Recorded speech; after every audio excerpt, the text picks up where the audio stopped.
Good morning. Welcome back to the Broadcast Retirement Network. This is BRN AM for Monday, April 1st, 2024. And our top story today, providing underserved children with dental care. Joining me now to discuss this and a lot more, Dr. Richard Ruff is an associate professor, and Tamarinda J Barry-Godín is a dentist and also researcher at the New York University College of Dentistry. Ryan, Tamarinda, it is so great to see you. Thanks so much for joining us on the program this morning. Thank you very much for having us. Thank you. And I was joking with you guys. I really like this study a lot, and it piqued my interest because self-interest, in my own self-interest, going to the doctor, getting cavities and filled, not my favorite thing. No offense to the dentists out there, but Ryan, I want to start with you. Let's talk about this study and what this study was set out to do and what it found. So let's start there. Sure. So we focus on dental caries, cavities, like you said, and it's the world's most prevalent chronic health condition. 2.5 billion people worldwide have it, and it's not just about function and impairment. There's infection, there's pain, there's impacts on quality of life, on academic performance, and it's one of those inequitable diseases. Most of the higher risk individuals, particularly children, come from low income minority demographic groups, and to increase access to care, a number of organizations like the CDC recommend school-based sealant programs. So you've probably had a dental sealant when you were younger, and the idea is you use the school as an access point to provide preventive oral medicine to children. And those are very effective, but they can be underutilized in a number of different situations due to either financial reasons or lack of available trained clinicians to provide them. So we were looking at how we can expand the reach and effectiveness of school-based oral medicine programs with a focus on disease prevention. So we wanted to compare this alternative treatment known as silver diamine fluoride, which is quite common internationally, a little less so in the United States, to see if it's similar in effectiveness to that traditional school-based sealant model. And we did this randomized trial within schools to see how it compared. In the scientific language, we use what's called non-inferiority. We were trying to show that the silver diamine fluoride treatment was no worse than the sealants, and our results largely confirm that hypothesis. And Tamarinda, let's talk about the implementation and engagement. Ryan did a very great job kind of laying it all out, but as Ryan said, there's a lot of inequity, access just in general in this country, and I would assume abroad, inequitable access to healthcare and dental care, very important, as Ryan has just said. How do you implement or operate or direct this type of study? How do you sample? How do you reach the appropriate audience? Absolutely. That's a wonderful question. So when it comes to public health interventions, the number one most important factor is buy-in from the community. The community that you are serving, the target population, need to feel that you are addressing a critical problem and that for it you have an appropriate solution.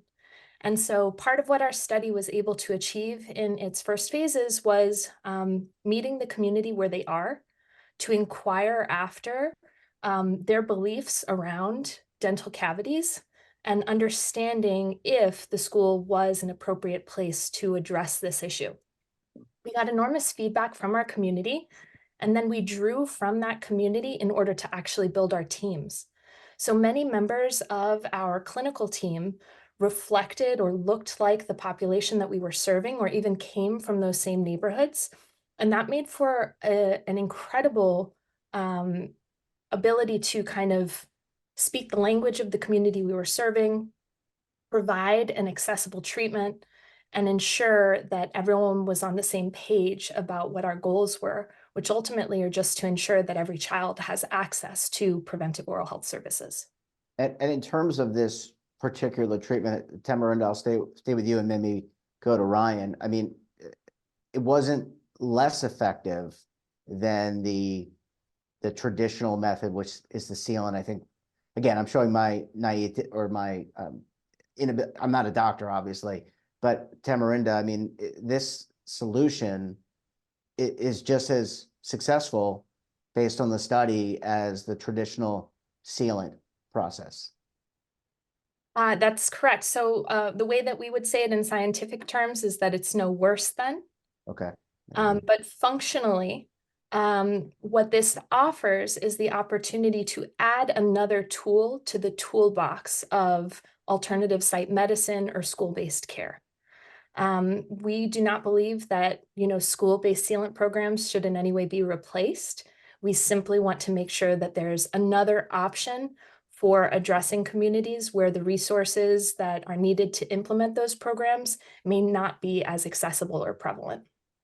And Ryan, I want to come to you because I want to get your reaction. Obviously, you two work together, but I want to get your reaction to my question and get your own perspective on that. I mean, this is no worse than, so it gives, as Tamarinda said, it's just another tool in the toolbox to that having a cavity. I can relate to this because I've had several. I think I'm one of those people that is just predisposed to it. But if you don't get it treated, you're in a lot of pain. You have a lot of dental issues going forward. This is just another tool in that toolbox to help practitioners help keep children safe, their families safe, et cetera. It is. Numerically, we tracked thousands of children in New York as part of this over a 4-year period. And the number of children and the number of teeth that wound up generating or presenting with caries was almost identical between the two groups. So the original study was to show that it was no worse. So that's where we formulated our analyses. But there are a number of additional benefits here beyond the simple clinical results with respect to caries. There's some added efficiency with silver diamine fluoride. It's easier to apply. In certain situations, it's faster to apply, and it can be applied by primary care providers and nurses. There were a number of different outcomes in this particular study that were reported in different papers, not just the one recently, that looked at how nurses compared to hygienists in providing silver diamine fluoride, and we showed that they were similarly effective. And it also improved oral health related quality of life in children, and may have also improved their school attendance by treating the underlying disease. So the idea here is exactly what you said. It's expanding the toolbox that clinicians and dental public health experts can use to really increase that access to care and mitigate those severe health inequities. If you're looking at a certain area of a considerably under-resourced school district, for example, that simply don't even have the resources to do a school sealant program or bring dentists into the school or community outreach, it might be another alternative that they can rely on. And in fact, we've been working with a number of districts throughout the United States that are looking at doing just that, using this as an alternative approach until they can implement the traditional sealant model. Ryan, Tamarinda, I need to take a very quick break. When we come back, we'll pick up the conversation. You're going to want to stay tuned right here on BRN AM.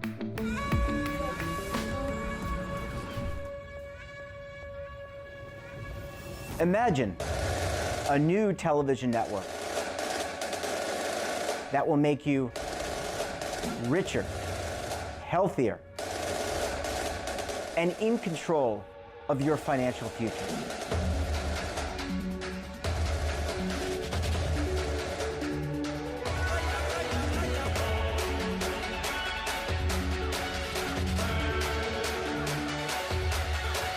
This network is for the policewoman in Nashville, Tennessee, the baker in Dubuque, Iowa, the teacher in Lexington, Kentucky. We want to make the idea of savings and retirement culturally relevant. But what do you see as a defining issue of the midterms? Especially for the smaller businesses. I mean, they are the lifeblood of the American economy.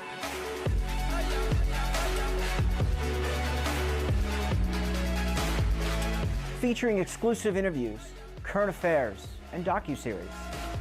33 years old, you retired early. The philosophy is money only matters if it helps you live a life that you love. But you got to start thinking about retirement as soon as you get in. The Broadcast Retirement Network will drive very high engagement with premium partnerships. So this isn't retirement and savings for your parents or grandparents. This is for all Americans. And we're going to change the way you think about money.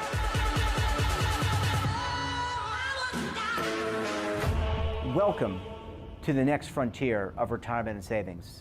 This is BRN, the Broadcast Retirement Network.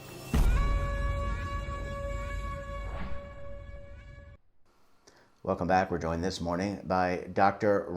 Richard Ruff and Tamarinda J Barry-Godín, both of whom are with New York University College of Dentistry. Tamarinda, Ryan, thanks so much for staying with us. Really appreciate you hanging around for segment number 2 this morning. Absolutely. This is absolutely a fascinating study. And look, the Broadcast Retirement Network is not the first network to cover this, but I there's a lot of places I want to go with this. Ryan, let's talk about I think you all have received a lot of inquiries from parents. They've read about the study, they've heard about the study, they've seen information on the study. What kind of questions do you get from parents out there just inquiring, how do I take advantage of this?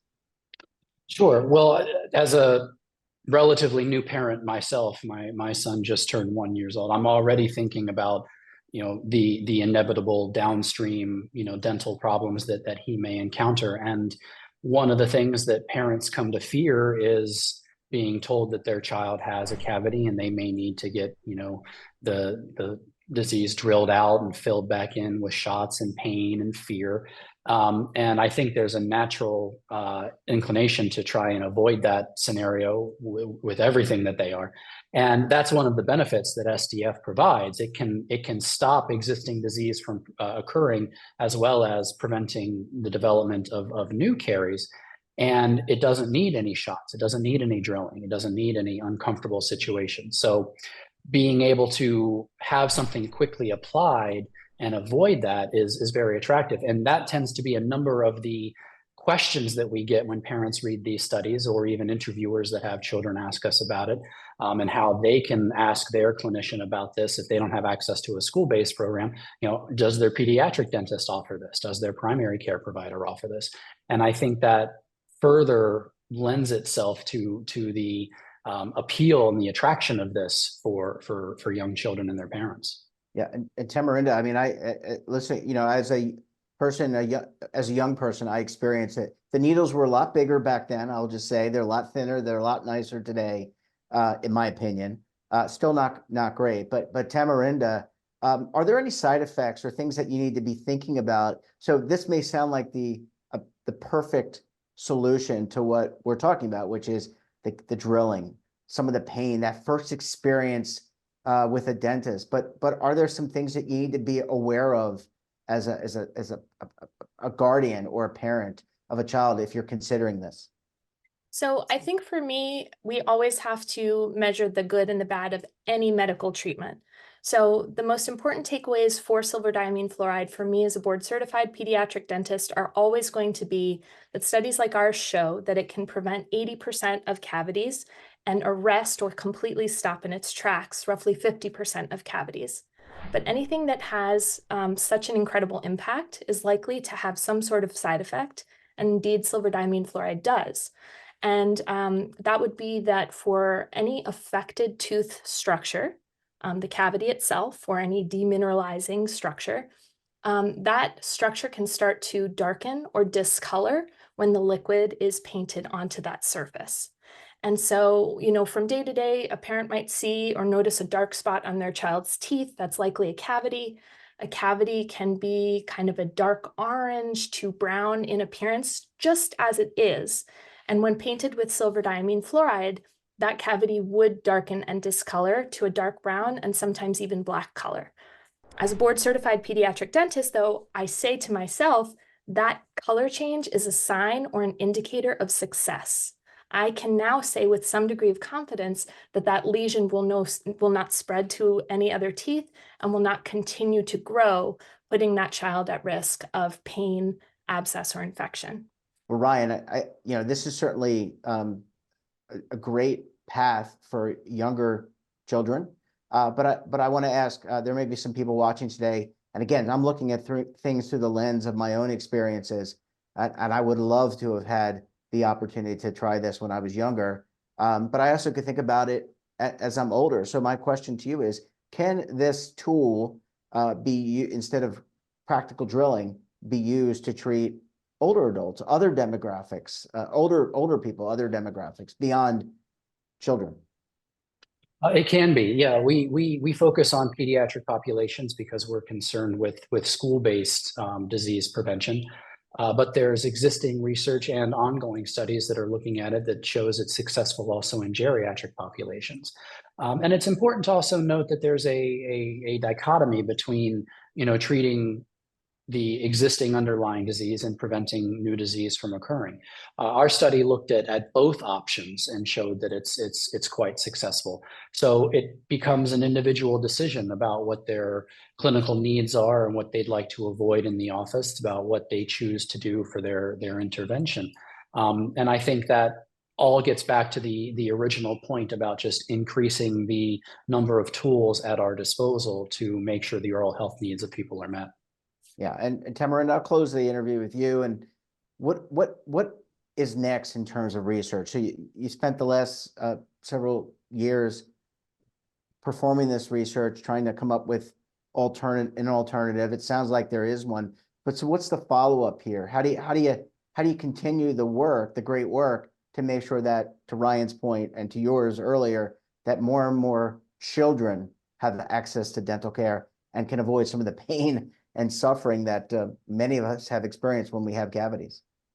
I think the most important questions that remain unanswered are, how do you take our findings and findings from similar studies and make them even more accessible on a state-based or on even national or international scale?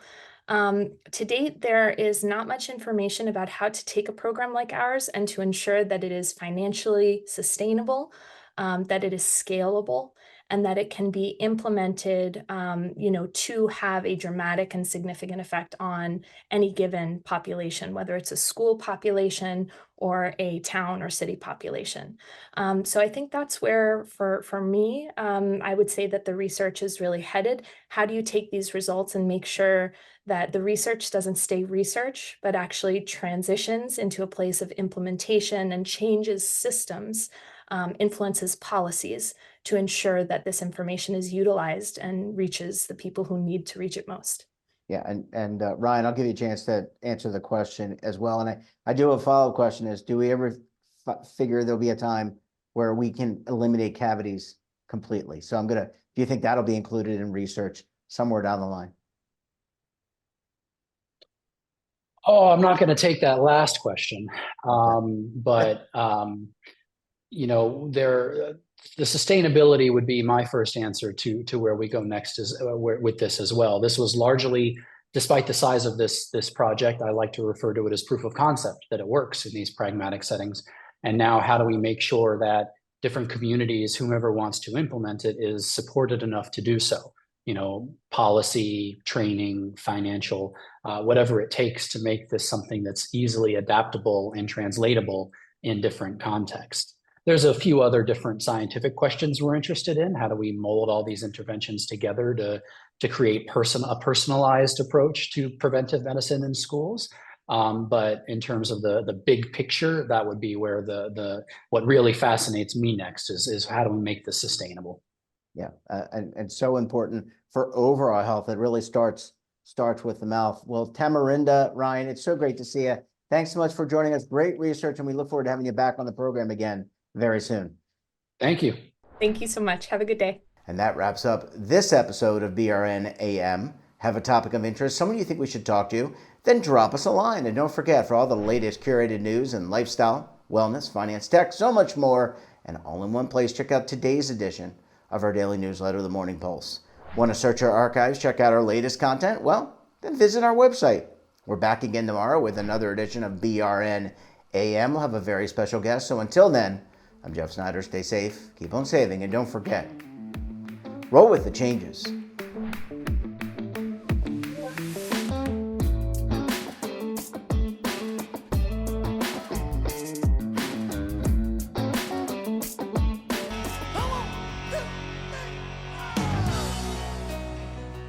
Now is your opportunity to co-create content around any topic on the first lifestyle and wellness network. Reach a global audience through our platform and co-own exclusive branded content.